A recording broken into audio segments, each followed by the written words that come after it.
Hey, what is going on YouTube?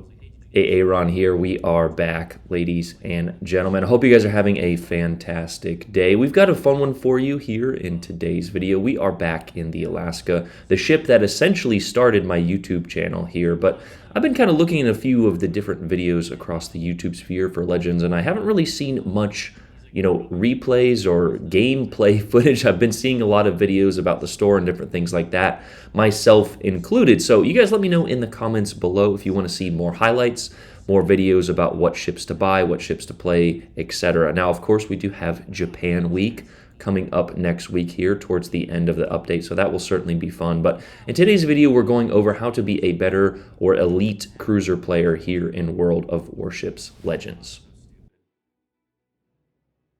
All right, so what are you guys noticing we're doing right off the bat? You notice we spawned over here on the Charlie cap, and we're going to try and go over here, utilize this island cover, and maintain the side that we spawned on. Now, I will be honest, this shot right here was a little bit risky, but as you can notice, as soon as we took that shot, we are utilizing overview camera. That was a decent shot, a little 6K off of that Montana going behind that island, and we did become undetected. However, if we would have remained detected, you can see our angle right now.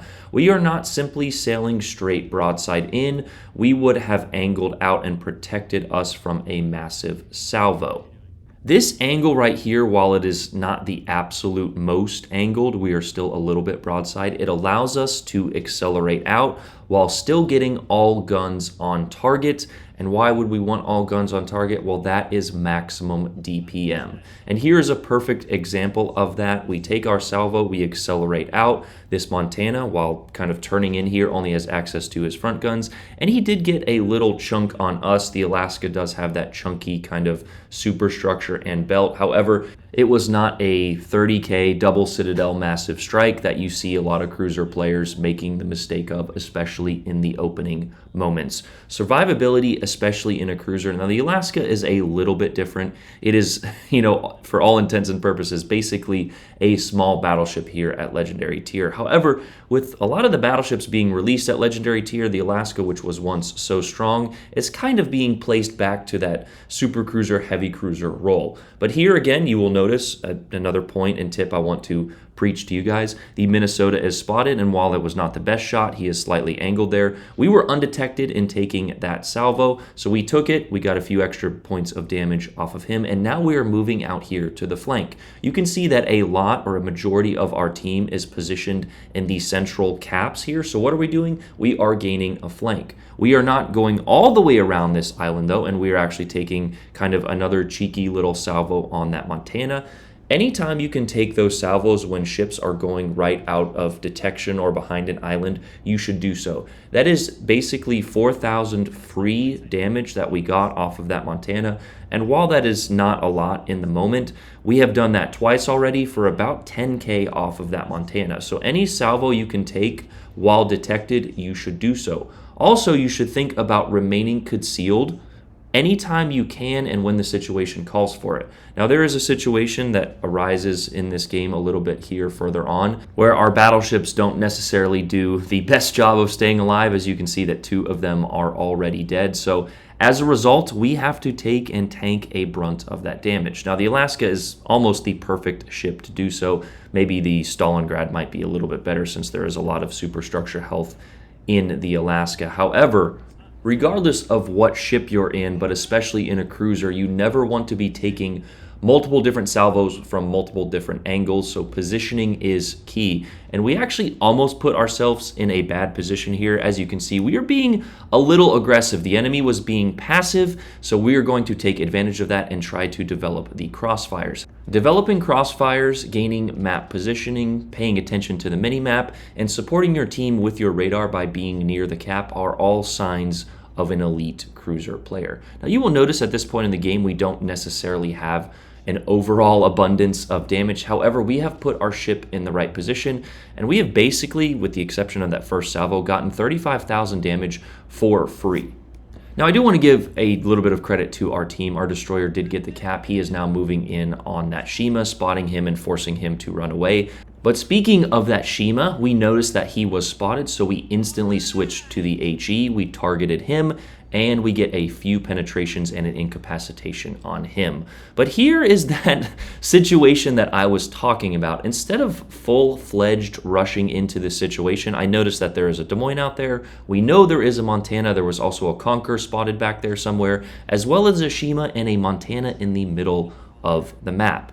So instead of blindly rushing into a Des Moines with the best RNG I've ever seen, that is his 4th fire in a matter of 40 seconds there. I've never gotten that type of RNG in my Des Moines. But anyway, we are not rushing into a situation without first paying attention to it. Now, of course, we did move forward. We did provide that support to our team. We are attracting damage because our battleship players are playing for fun, I'm not sure. So we are fulfilling all of our roles. However, we are not sacrificing our ship in the process.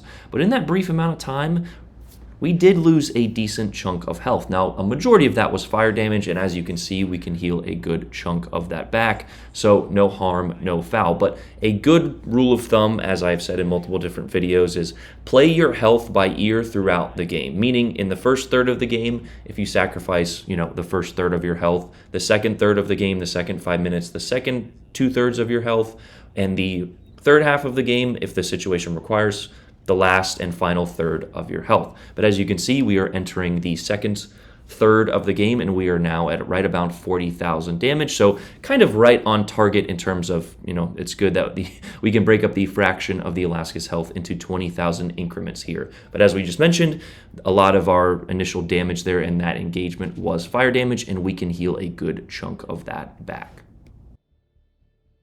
Now here is a play that is very situationally dependent, and a few people may even make the argument that I didn't need to make this push. However, with how passive the enemy was playing and this position with this island here, we are able to develop an insane crossfire on a majority of the remaining enemy ships. On top of that, we are also able to radar C and keep that destroyer away from our teammates on this side of the map anyway. There was a salvo from that Mino. He has actually pushed his way into the Bravo cap, which is a little bit of a threat to our destroyer. And on top of that, there is also a Yamato there, so we do need to be careful of our broadside as well. So what are we going to do? We are going to angle slightly as well as develop the crossfire that we just created. And there it is, a beautiful 3 penetrations and 3 overpens. Again, I feel like I got a little bit trolled on RNG, but your job in a cruiser is not to really worry too much about RNG. It is to just keep that DPM pumping, which is why I love speccing into DPM. I know a lot of people love Agile, Beeply, Concealment, and all those different builds, but 95% of the time in a cruiser, you are going to be using your guns as your main way of dealing with things. I'm sure that, dodging 1 or 2 salvos or X, Y, or Z, I know a lot of people love to give me multiple reasons, but if you pay attention to your positioning and you utilize concealment and cover, then you won't need a lot of the, X, Y, and Z that a lot of those people talk about. Now, in certain situations, you won't have an island like this, so you will have to rely on angling. But with angling in position, I much rather have the ability to reload faster and have more accurate shells, because as you can see here, we are concealed, so concealment is not helping me. My rudder is basically useless as we are stationary, angled to multiple targets. Now, that's not to be said that angling rudder concealment builds are not going to be helpful in different circumstances. That's not what I'm saying. Some people take a lot of offense when I say that. The Henry, the Zhao, I run a little bit of rudder and concealment on them, and I do have concealment module on the Alaska here, but this is Norman Scott, a free-to-play build, and I just want to relay the importance of positioning and minimap awareness, as those are the things that are going to make you an elite cruiser player rather than some specific build. I would also like to briefly note that I know my head is in the way of the throttle here, and it is very important to pay attention to that, and a few people have asked me like, hey, is there any way you could do that? And unfortunately, because this was captured from a live stream highlight, there's no way to remove my giant head there, as we get a beautiful crossfire on that Mino, who was actually threatening our destroyer, so it was very important that we take care of him. But just know that I am aware that, my head is blocking the throttle, and it is important to pay attention to that. Now here we do actually pop the radar as we get one nice little shell to get the elimination and defend ribbon on that Mino. And the reason we pop the radar here, we see that the other destroyer is in alpha. We just want to make sure that the Conquer or the Des Moines is not pushing in behind us. There is that Conquer, and again, we're kind of playing with our throttle, not pushing out too far, and just maintaining this island here because, as we mentioned, it is giving us a beautiful crossfire on those ships trying to regain a cap position. And on a side note, which is why it is so important, and again, a huge shout out to our destroyers, cap control is essential if you want to win the game. So as we mentioned in our destroyer videos, try to gain the cap, but do not sacrifice your ship in order to do so.